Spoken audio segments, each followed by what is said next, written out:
नमस्कार, स्वागत आपका के हरियाणा पे। मैं हूं आपके साथ रमेश जाखड़ और इस वक्त मैं लगातार उसी जगह पे मौजूद हूं जहां पे किसान जो है वो लगातार टोल को पर्ची मुक्त करवाने का एक आंदोलन चला रहे हैं। और इस वक्त रात के लगभग 6:30 हो चुके हैं और 6:30 बजे अंधेरा काफ़ी हो जाता है। तो ऐसे में 6:30 बजे अभी जो इनका प्रशासनिक अधिकारियों के साथ बातचीत हुई है किसानों की, तो डीसी साहब यहाँ पे मौके पे पहुँचे हुए थे। डीसी साहब और एसपी साहब के साथ किसानों की एक मीटिंग हुई है। उस मीटिंग में क्या कुछ फैसला रहा वो भी मैं आपको बताऊंगा, लेकिन डीसी साहब और एसपी साहब क्या कुछ आह्वान किसानों से कर रहे हैं, सबसे पहले वो सुनिए जरा।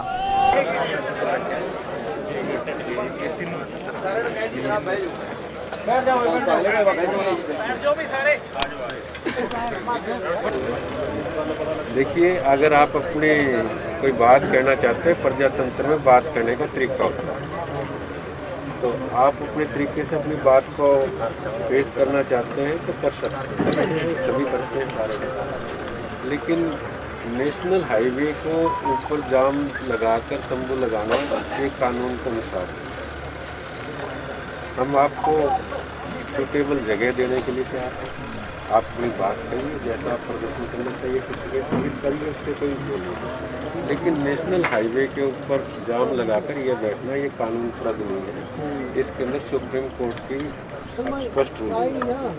तो आप लोगों को, आप सभी समझदार व्यक्ति हैं, किसान व्यक्ति हैं, कई बार ज्ञान नहीं होता है, अज्ञान के अंदर भी बहुत सारी चीज़ें हो जाती हैं। तो कानून को किसी को हाथ में नहीं लेना चाहिए।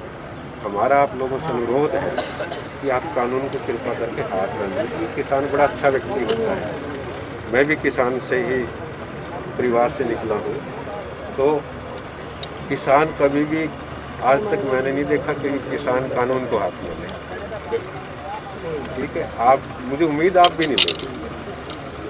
तो मेरा आपसे अनुरोध है कि आप कृपा करके इसके ऊपर ना करें। आप दूसरी सूटेबल कोई जगह चाहते हैं, हम देंगे। मेरा आप लोगों से अनुरोध है। फिर अपने 2-3 आदमी कमेटी आ जाए, बात कर लेते हैं, साइड में अभी आपने देखा कि डीसी साहब और एसपी साहब ने किसानों की 11 सदस्यीय कमेटी बनाई और उस कमेटी के साथ एक मीटिंग करने का फैसला लिया। उस कमेटी को किस प्रकार से क्या कुछ डिसीजन लिया जाएगा उस कमेटी के द्वारा, वो कमेटी की मीटिंग जो होएगी उसके बाद में पता चलेगा। तो अब कुछ ही समय पहले जो है कमेटी ने डिसीजन ले लिया है और डिसीजन क्या कुछ लिया है वो जानते हैं हम किसान नेता से। ਡੀਸੀ ਸਾਹਿਬ ਆਏ ਹੈ ਜੀ। ਦੇਖੋ, ਜਿਹੜੀ ਕੋਰਟ ਦਾ ਫੈਸਲਾ ਉਹ ਸਾਨੂੰ ਸਾਰਿਆਂ ਨੂੰ ਮੰਨਿਆ। ਕੋਰਟ ਨੇ 2 ਤਰੀਕ ਤੱਕ ਜਿਹੜਾ ਸਟੇ ਕਰਿਆ ਹੋਇਆ, 2 ਤਰੀਕ ਤੋਂ ਬਾਅਦ ਜਿਹੜਾ 2 ਤਰੀਕ ਨੂੰ ਅਸੀਂ ਆਪਦਾ ਠੋਸ ਪੱਖ ਰੱਖਾਂਗੇ ਇਹਨਾਂ ਕੰਪਨੀਆਂ ਦੇ ਖਿਲਾਫ। ਉਹ ਪੱਖ ਤੋਂ ਬਾਅਦ ਇਹ ਟੋਲ ਨੂੰ ਪਰਚੀ ਮੁਕਤ ਕਰਾਉਣ ਦਾ ਕੰਮ ਕਿਸਾਨ ਕਰਨਗੇ। ਉਸ ਤੋਂ ਪਹਿਲਾਂ ਸਾਨੂੰ ਇੱਥੇ ਜਗ੍ਹਾ ਮਿਲੀ ਹੋਈ ਆ, ਇਹ ਰੋਡ ਦੇ ਉੱਤੇ ਹੀ ਧਰਨਾ ਚੱਲੂਗਾ। ਇਸ ਜਗ੍ਹਾ ਦੇ ਉੱਤੇ ਲੰਗਰ ਪਾਣੀ ਦੀ ਵਿਵਸਥਾ ਸਾਰੀ ਚੱਲੂਗੀ। ਕਿਸਾਨ ਦਿਨ ਰਾਤ ਇੱਥੇ ਜੁਟੇ ਰਹਿਣਗੇ। सर, जो धरना है वो जारी रहेगा? ਧਰਨਾ ਜਾਰੀ ਰਹੂਗਾ। ਧਰਨਾ ਇੱਥੇ ਲਗਾਤਾਰ ਚੱਲੂਗਾ। ਅਣਮਿੱਥੇ ਸਮੇਂ ਲਈ ਧਰਨਾ ਪਹਿਲਾਂ ਵੀ ਕਿਹਾ ਸੀ, ਇਹ ਅਣਮਿੱਥੇ ਸਮੇਂ ਲਈ ਹੀ ਚੱਲੂਗਾ। ਬਸ ਸਾਈਡ ਚੇਂਜ ਕਰ ਰਹੇ ਹਾਂ, ਉਸ ਸਾਈਡ ਤੋਂ ਇਸ ਸਾਈਡ ਕਰ ਰਹੇ ਹਾਂ। मतलब कोर्ट का 2 तारीख तक का जो स्टे है उसका आप इंतजार कर रहे हैं आगे? हाँ बिल्कुल जी, बिल्कुल। कोर्ट में भी रुख अख्तियार करेंगे? हाँ बिल्कुल करांगे जी। कोर्ट 'ਚ ਆਪਦਾ ਪੱਖ ਰੱਖਾਂਗੇ ਅਸੀਂ। ਇਹਨਾਂ ਪੂੰਜੀਪਤੀ ਘਰਾਣਿਆਂ ਦੇ ਖਿਲਾਫ, ਕੰਪਨੀ ਰਾਜ ਦੇ ਖਿਲਾਫ ਅਸੀਂ ਉੱਥੇ ਆਪਦਾ ਠੋਸ ਪੱਖ ਰੱਖਾਂਗੇ। ਬਿल्कुल। एसपी जी, जो आपकी लड़ाई पर्ची मुक्त करने को वो जारी रहेगी आगे? हाँ, पर्ची मुक्त करने वाली लड़ाई साडी जारी ਰਹੂਗੀ। आगे की रणनीति? ਇਹਦੀ ਰਣਨੀਤੀ ਅੱਗੇ ਜਿਹੜੀ ਨਵੀਂ ਤਿਆਰ ਕਰਕੇ 2 ਤਰੀਕ ਨੂੰ ਅਸੀਂ ਪੇਸ਼ ਕਰਾਂਗੇ ਕੋर्ट ਦੇ फैसले ਤੋਂ ਬਾਅਦ। ठीक है। तो अभी किसान नेता का कहना है कि इस धरने को 2 नवंबर तक जो है वो एक बार थोड़ा ढीला कर दिया गया है, स्थगित भी नहीं किया गया है और धरना समाप्त भी नहीं किया गया है।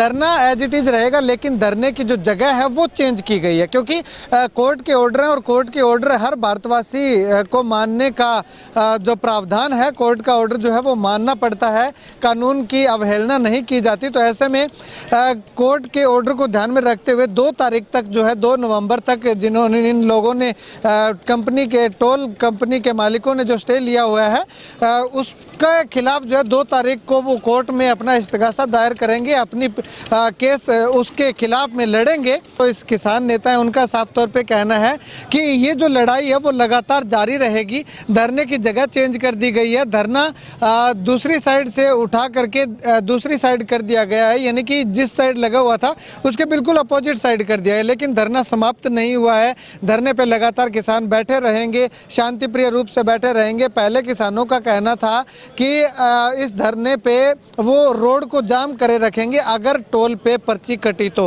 अगर टोल पर्ची मुक्त हो जाता है तो उन्हें कोई समस्या नहीं है, व्हीकल आते जाते रहेंगे। लेकिन अब पर्ची भी कटेगी, व्हीकल भी आते जाते रहेंगे, वो 2 नवंबर तक। 2 नवंबर के बाद आगे क्या कुछ फैसला होता है वो इनकी एक मीटिंग करने के बाद डिसाइड किया जाएगा। लेकिन फिलहाल 2 नवंबर तक टोल पे पर्चियाँ कटेंगी भी, व्हीकल भी आवाजाही रहेगी और किसानों का धरना भी यहाँ पे लगातार कंटिन्यू रहेगा। कैमरा सहयोगी सुनील के साथ रमेश जाखड़ के हरियाणा।